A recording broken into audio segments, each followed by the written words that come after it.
Hey guys, once again welcome back to my channel AP Education Hub, and in this video we'll discuss about the novel In Custody by Anita Desai, and we'll discuss the chapter 4 of In Custody, and guys we'll discuss the summary as well as the analysis of this chapter. So guys, इस video से पहले हमने already in custody का introduction और main character discuss कर लिया था. Also we have discussed the summary and analysis of the previous chapters. So अगर आप लोगों ने वो सारी वीडियोस नहीं देखी हैं और आप देखना चाहते हैं तो मैंने अपने चैनल पर एक प्लेलिस्ट क्रिएट कर रखी है BA ऑनर्स इंग्लिश. उसका लिंक मैं आप लोगों को डिस्क्रिप्शन बॉक्स में दे दूंगी, वहां जाकर आप लोग वो सारी वीडियोस देख सकते हैं. So without any delay let discuss about this chapter 4 of in custody.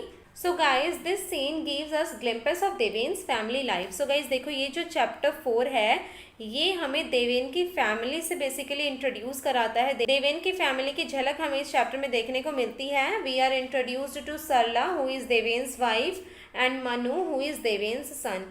सो इस चैप्टर में हमें सरला से इंट्रोड्यूस कराया जाता है जो कि देवेन की वाइफ है, और मनु से इंट्रोड्यूस कराया जाता है जो कि देवेन का बेटा है.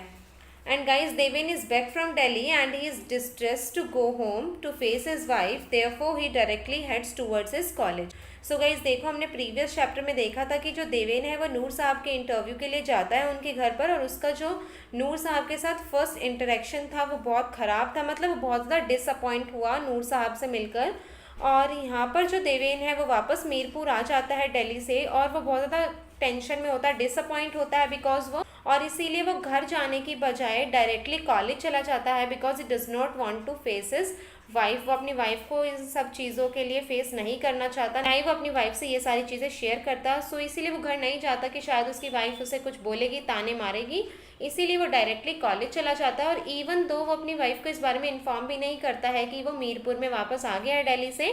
So guys Deven is disappointed as he has failed to interview Noor. So guys देखो, जो देवेन है वो यहाँ पर बहुत ज़्यादा डिसअपॉइंट है बिकॉज वो नूर साहब का इंटरव्यू नहीं ले पाया.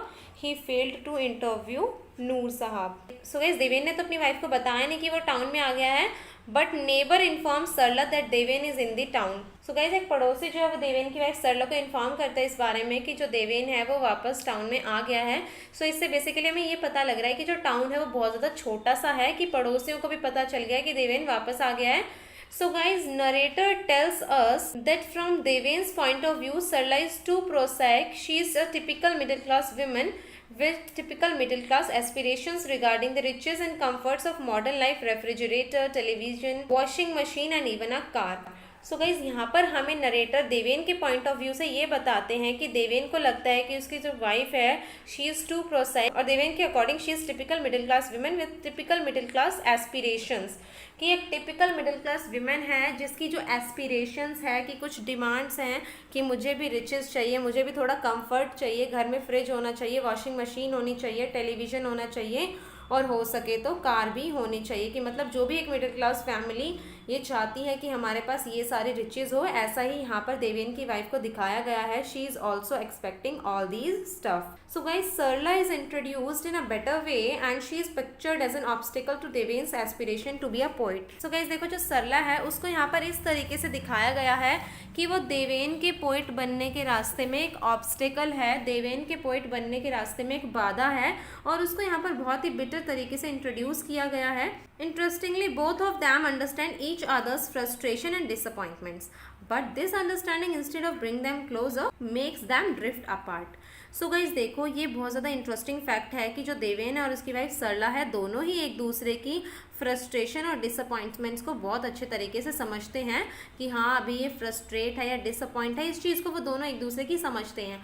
बट उनकी ये अंडरस्टैंडिंग उन्हें पास लाने की बजाय और दूर कर रही है. और जबकि जनरल लाइफ में क्या होता है, जब किसी के बीच में अंडरस्टैंडिंग बहुत अच्छी होती है तो उनका रिलेशनशिप अच्छा हो जाता है, लेकिन यहाँ पर बिल्कुल ही डिफरेंट है, बिल्कुल ही अपोजिट है कि दोनों की इतनी अच्छी अंडरस्टैंडिंग होने के बाद भी वो दोनों पास आने की बजाय दूर हैं. So guys, to distract himself from his recent miserable experience, Devin tries to spend some time with his son which remind him of his father and his childhood. So guys देखो, देवेन घर आ जाता है और देवेन जो भी उसके साथ ये इंसिडेंट हुआ नूर साहब वाला कि वो बहुत ज़्यादा डिसअपॉइंट हुआ उनसे मिलकर कि वो ऐसी कंपनी में रहते हैं, और जो भी कुछ उस चैप्टर में हुआ था हमने डिस्कस किया था। सो देवेन इस एक्सपीरियंस को यहाँ पर क्या बोलता है, मिजरेबल एक्सपीरियंस, और वो इन सब चीज़ों से बाहर आना चाहता है, मतलब अपने माइंड को डिस्ट्रैक्ट करना चाहता था उस मिजरेबल एक्सपीरियंस से, और इसीलिए वो अपने बेटे मनु को घुमाने के लिए ले जाता है, उसके साथ कुछ टाइम स्पेंड करने के लिए उसको ले जाता है, ताकि जो उसका माइंड है वो डिस्ट्रैक्ट हो सके नूर साहब वाले इंसिडेंट से। और जब वो अपने बेटे मनु के साथ टाइम स्पेंड कर रहा होता है तो वो याद कर रहा है अपने चाइल्डहुड को और अपने फादर को, कि बचपन में उसके पापा भी उसको इसी तरीके से घुमाया करते थे।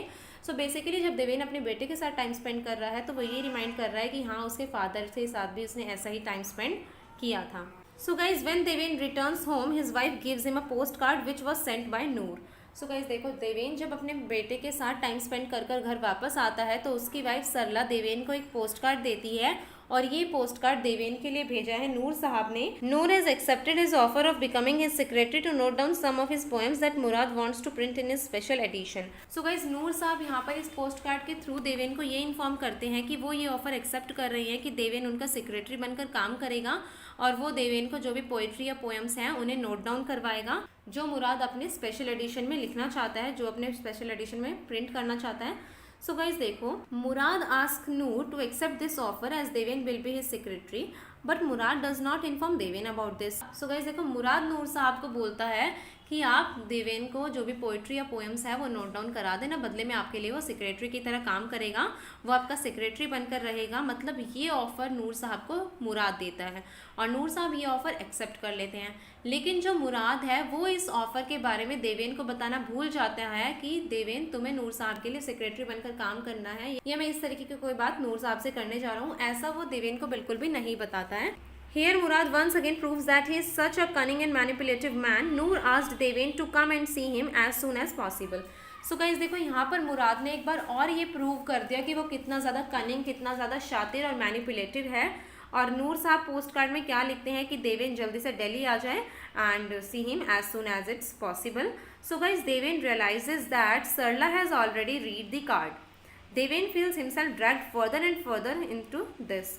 सो गाइस देवेन यहाँ पर क्या रियलाइज़ करता है कि उसकी वाइफ सरला ऑलरेडी इस लेटर को पढ़ चुकी है, बिकॉज जो लेटर है उसका कुछ किनारा फटा हुआ था और इस तरीके से लग रहा था कि हाँ, लेटर को निकाल कर पढ़ा जा चुका होगा। और देवेन को शायद अपनी वाइफ की आदत पता होगी कि वो पहले भी इस तरीके के लेटर पढ़ लेती होगी, इसीलिए देवेन यहाँ पर कमेंट करता है कि उसकी वाइफ ऑलरेडी ये लेटर पढ़ चुकी है। और देवेन यहाँ पर गाइज फील करता है कि वो तो इस नूर साहब वाले इंटरव्यू वाले मैटर में फंसता ही जा रहा है। And guys Deven also wants to be dragged as this project concerns Noor. So guys Deven ये रियलाइज करता है कि वो इस मैटर में फंसता जा रहा है, और देवेन खुद भी ये चाहता है कि वो हाँ इस लेटर में ड्रैग्ड होता रहे, बिकॉज दिस प्रोजेक्ट कंसर्न्स नूर, क्योंकि ये जो प्रोजेक्ट है वो नूर साहब से कंसर्न है, नूर साहब से रिलेटेड है, और जो नूर साहब है वो देवेन के आइडल है.